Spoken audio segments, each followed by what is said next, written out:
Сәлеметсіңдер ме, оқушылар? Отыра қойыңдар. Сабаққа дайынбыз ғой, солай ма? Өте жақсы. Балалар, өздерің қазір 21 ғасырда бейбіт заманда, тәуелсіз мемлекетте жақсы өмір сүріп жатырмыз. Солай ма? Сендерге бір ой тастағым келіп отыр.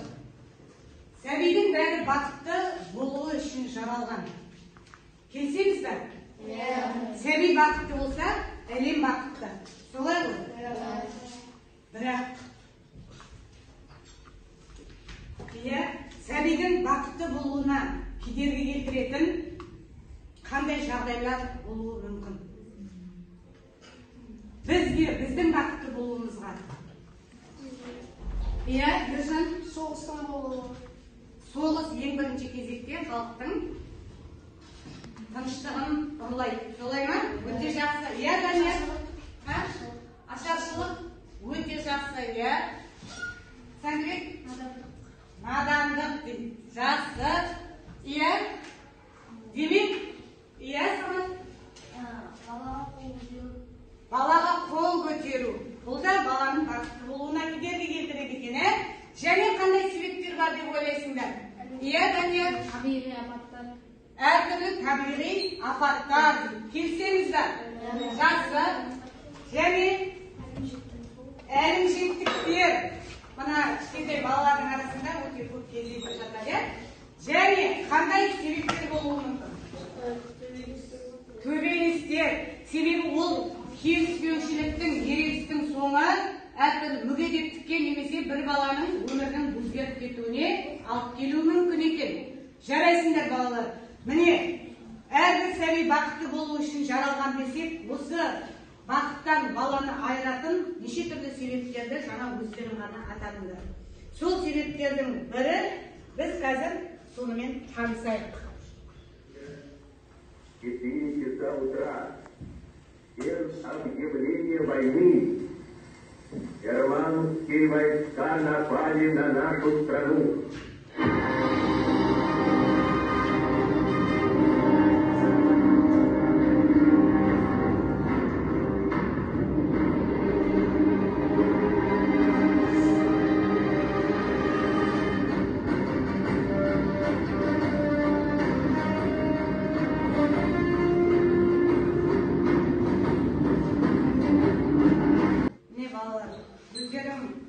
Жаңа ғана бейнероликтен тамашалағандай, жаңа Ержан айтқан балалардың бақытты болуына кедергі келтіретін ең негізгі себептің бірі ол соғыс екен. Соғыс жағдайындағы жаңағы халықтың өмірін көрді. Осы соғыс жағдайындағы оқиғаларды суреттеп, бейнелеп жазбаған ақын жазушы жоқ шығар, оны білеміз. Міне, осы соғыс жағдайына байланысты жазылған шығарманың бірі Тортай мінер Ақбозат әңгімесі, авторы Оралхан Бөкей. Кейіпкермен таныспыз ба?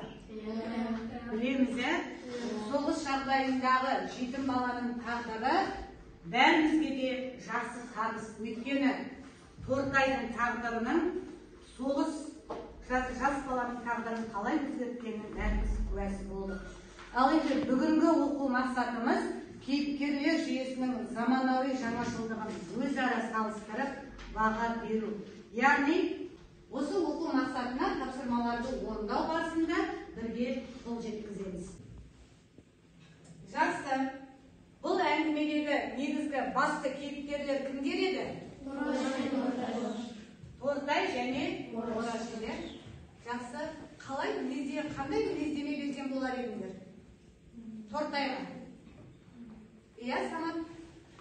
Тортай ақылды және адал болады. Ақылды, адал. Келсеміз бе? Сәндірек? Адамға тез бауыр басып болады. Тез бауыр басады дейді. Жақсы. Демек, ақ көңіл болды ғой. Және? Ержан? Зерек. Зерек дейді. Жақсы. Тағы, Тортайға қандайсыз? Жуас дейді. Жарайсың. Ал Орашқа қандай мінездеме берген болар едіңдер? Сәндірек? жақсы дос болады. Яғни адал дос деген келді, жарайсың. Және қамқор дейді, дұрыс. Иә, Рамазан? Мейірімді және олар тоқтамсақ өмірге құштар болады. Жарайсың. Қандай бала екен? Ораш қандай бала?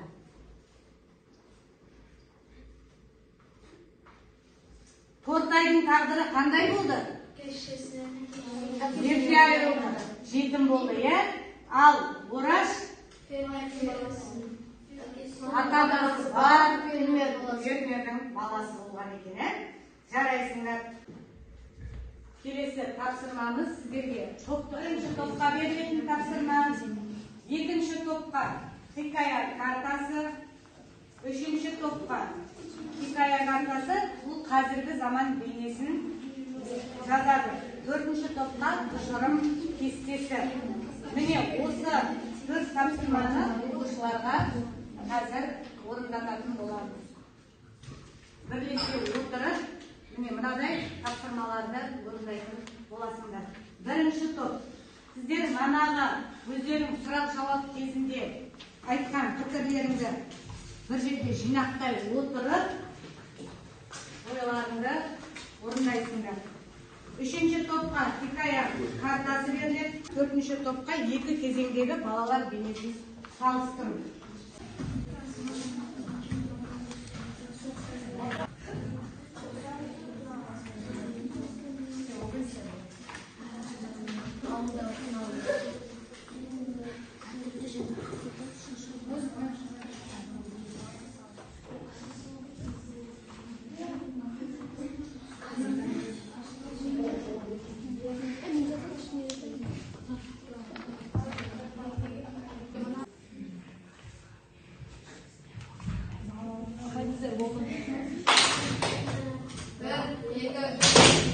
Дайынекен жарайсыңдар.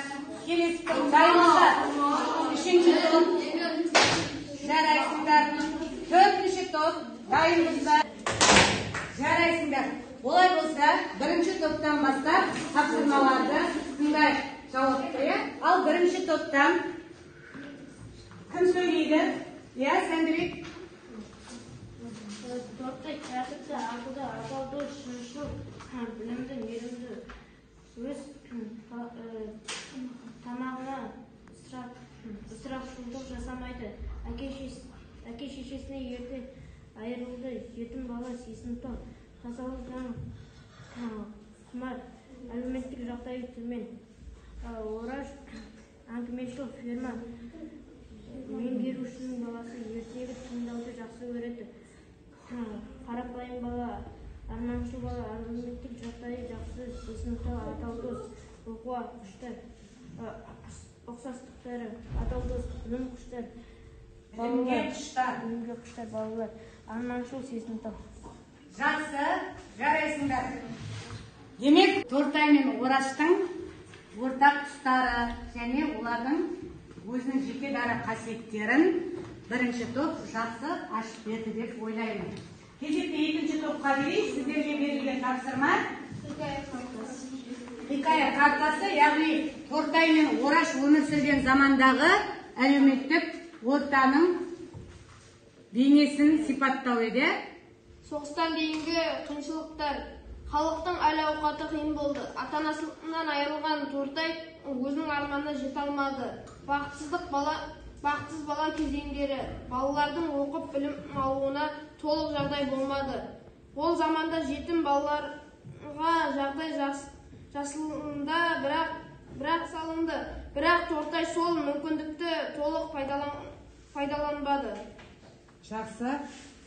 Бүкіл жағдай жасалды ма? Қалай ойлайсыңдар жетім балаларға? Егер балалардың барлығына жағдай жасалса, Тортайдың оқуға мүмкіндігі болар ма еді? Болар еді. Демек, толық жағдай жасалмаған болу керек.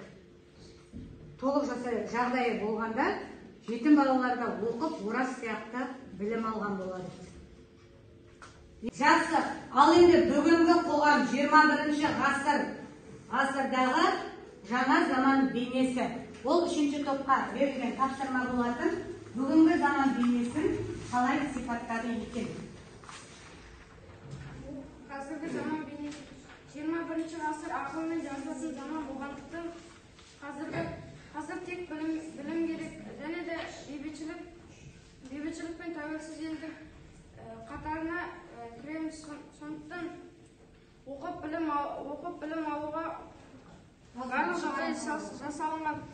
Және де 20 ғасырда жетім балалар қиналмайды, себебі олардың барлығына жағдай жасалған. Және де 21 ғасырда заманауи құрылғылардың өте көп. Соның арқасында біздің өміріміз жеңілдеді. Жақсы, жарайсыңдар. Демек, бүгінгі таңдағы өздерінің өмір сүріп отырған қоғам мен Тортай заманындағы қоғамның арасында айырмашылық бар ма? Өте үлкен айырмашылық бар екен. Сендер бақытты ұрпақсыңдар ма? Бақытты ұрпақ екенсіңдер, жарайсыңдар. Ал енді соңғы топта тыңдар, 4-ші топта сіздерге қандай тапсырма берілді, Салихан? Тұжырым кестесі. Орныңнан тұрып, достарына қарап, тапсырманы айта ғой. Соғыс кездегі балалар ата-анасынан айырылып, жетім, кедейдің күнін кешкен балалар көп болды. Мектепке бара алмай, білім де ала алмады.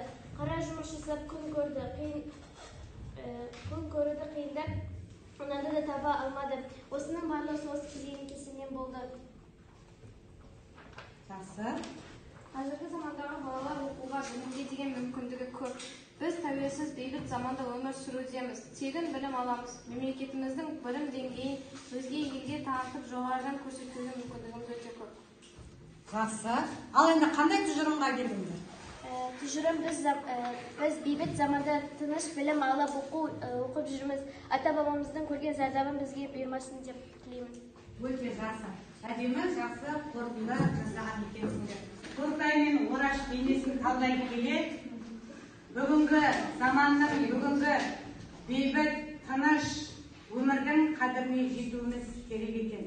Ал жақсы, келесі тапсырмамызды телефон арқылы орындаймыз.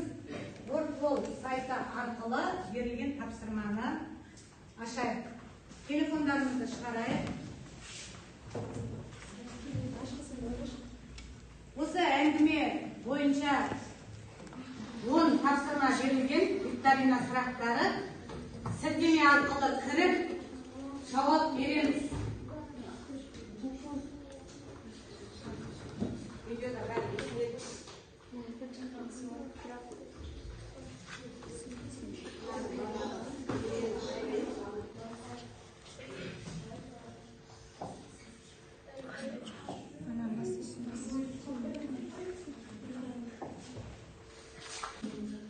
Оны жаңа өздерің телефондарда орындадыңдар, дұрыс жауаптары біреу 7, біреу 8-не жауап беріп жатыр. Міне түгел дұрыс жауабын қазір біздер бірге талқыладық. Көрдік, өздеріңнің қателеріңді білдіңдер ғой? Солай ма? Жарайсыңдар. Өздеріңе берілген тапсырманы өте жақсы, жоғары деңгейде орындап шықтыңдар. Енді сабағымыз аяқталуға жақын, кері байланыс жасайық. Ал бүгінгі сабақтан қандай әсер алдыңдар, не үйрендіңдер, Тортай, Ораш бейнесінен қандай үлгі алдыңдар, осы туралы өздеріңнің пікірлеріңді айтсаңдар. Иә, Самат? Бұл заманның балалары жағдайы қандай болды, қазіргі заманның балалары жағдайы қандай болды? Соны үйрендің, білдің. Жақсы. Иә, Сырым? Қазіргі бейбіт заманға шүкіршілік ету. Екіді үйрендің, өте жақсы. Бүгінгі сабақта сендер кішкене болса да адами қасиеттің бір жұрнағын алып, өздеріңе бір болашақта осы маған керек болар деген үмітпен сабақ алған болсаңдар, онда бүгінгі сабақтың текке кетпегені деп ойлаймын.